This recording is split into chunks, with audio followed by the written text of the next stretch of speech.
State the obvious over the weekend with devastating storms in the south. I spoke for a couple hours with leaders yesterday affected by this hurricane, and Governor Kemp of Georgia, Governor Cooper of North Carolina, county officials in the Big Bend region of Florida, and other leaders in South Carolina and Tennessee about the broad and devastating impacts of Hurricane Helene. It's not just a catastrophic storm, it's a historic, history-making storm. The entire Southeast and Appalachia. Damage from the hurricane stretches across at least 10 states. Winds over 120 miles an hour in some places. Storm surges up to 15 feet and record flooding.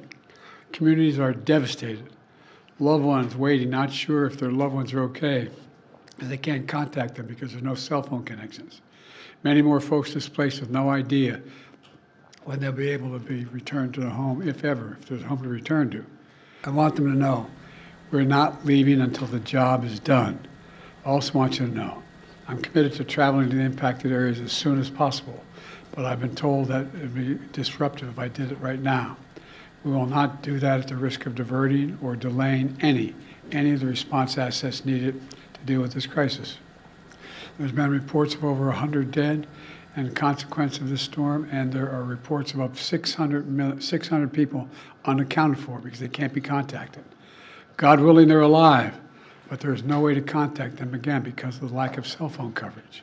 On the hurricane, Mr. President, why weren't you and Vice President Harris here in Washington commanding this weekend? I was commanding. I was on the phone for at least 2 hours yesterday and the day before as well.